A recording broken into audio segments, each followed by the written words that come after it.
Hi all, we're going to look now at the Linares 1991 tournament with an emphasis on actually Vassily Ivanchuk, who was 21 years old at the time of this event, and he won this tournament half a point ahead of Kasparov. He faced Kasparov in his first round game and he kicked off with e4. This is truly a fantastic game and quite magical in a way, how the idea of the two bishops being an advantage is seemingly refuted by this game example in an extremely dramatic fashion. Kasparov played the Sicilian defence and Ivanchuk played knight f3, nothing unusual there so far.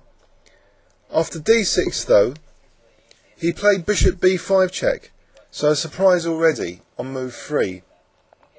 Remember that Ivanchuk had lost in the previous year's event to Kasparov playing the Sicilian. But here he's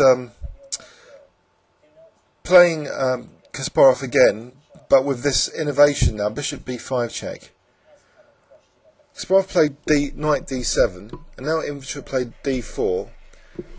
So other than bishop b5, it seems to be as usual to play d4. So knight f6, now castles, c takes d4, and now Ivanchuk plays queen takes d4. So the queen is nicely in the centre. It can't be used as a tempo game without black incurring some structural weakness. So black doesn't want to play something like e5. Instead, Ivanchuk faces a6 from Kasparov, and now he voluntarily gives up the bishop. So ordinarily this would be the start of some sort of Maroczy bind, with white later playing c4. Because when white gives up the light squared bishop, it's okay. It's more okay to put pawns on the light squares. Here now, instead of playing c4, Ivanchuk continues with bishop g5, outrageously giving up a second bishop now. So after h6, he gives up the second bishop, but he does inflict double pawns on Kasparov. And we see now how the bishops are completely destroyed, and Kasparov boxed into a corner, completely beaten up in this game. It's just absolutely incredible. White's strategy here is basically to squeeze on both sides of the board. Black into a pulp. We'll literally witness this now. c4, e6. So we see now White's queenside expansion with the classic Maroczy bind set up with pawns on c4 and e4. That's fine so far. Now king h1. So White's preparing for Black's sort of counter-attack on the g-file, but it's a really token attack. It's really not very well supported. So Kasparov tokenly tries to attack Ivanchuk, who just ruthlessly gains space down the queen side and sort of ignores this attack, just plays h3 now.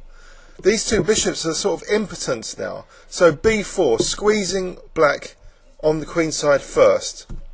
So there's a nice pawn on b5. The slight liability is the c4 pawn. So Kasparov puts pressure on that. And after queen c5, Ivanchuk retains the queens on the board. Now rook g8. So Kasparov starts an attack, but it really is very easy to defend against. Just rook g1 now.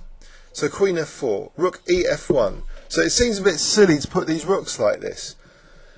It's just an incredibly unusual game to even play through. b6, and now knight e2, gaining a tempo on Black's queen. And now we see a great pawn sacrifice. c5. So it vacates this important square for the knight. And the bishops are even more harassed after this. So rook takes c5, Black's temporarily pawn up. But what does Black do now after knight c4 to defend the b6 pawn? It's very hard, this position.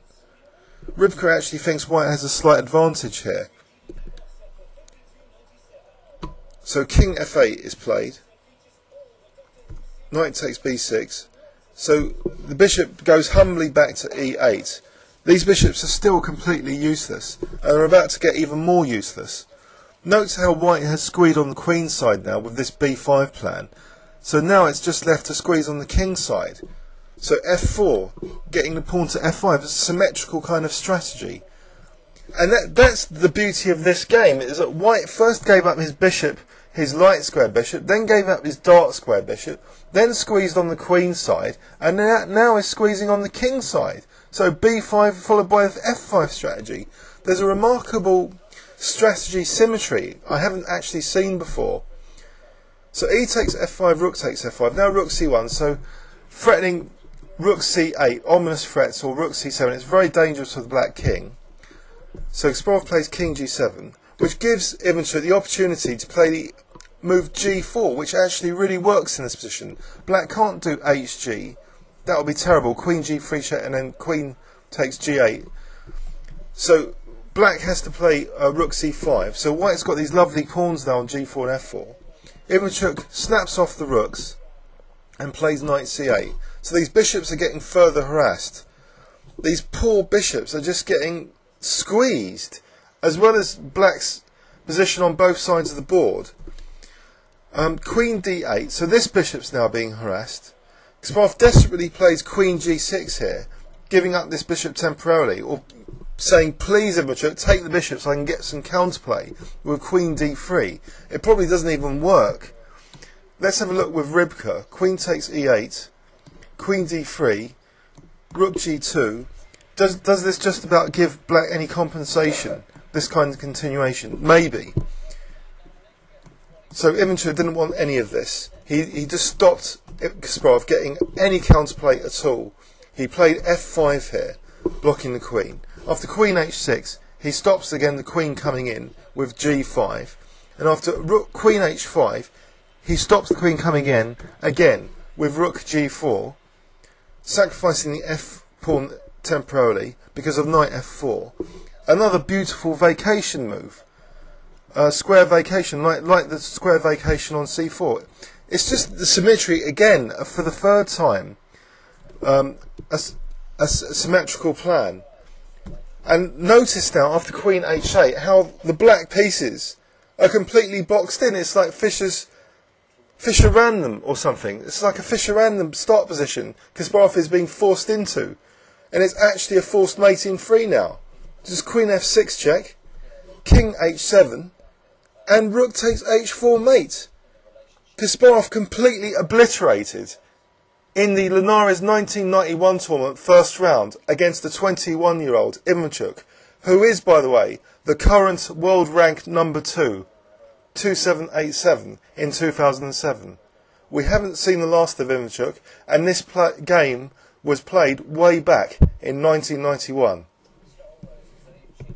I hope you enjoyed it, and let's have a very fast review. So giving up one bishop, the bishop on b5, giving up the second bishop. Now we have the squeezing strategy on the queen side, establishing a reinforced pawn on b5. Next we have the squeezing strategy on, well, the square vacation on c4, which later that we see a similar vacation on f4. So the knights get very, very aggressive with these temporary pawn sacrifices. So we see now the bishop's getting boxed in. So the square vacation on f4, symmetrically to that c4. And now we see Kasparov just boxed in and mated. Brutal. Great stuff. Please leave any comments on YouTube. And it was a great game, wasn't it? See you later.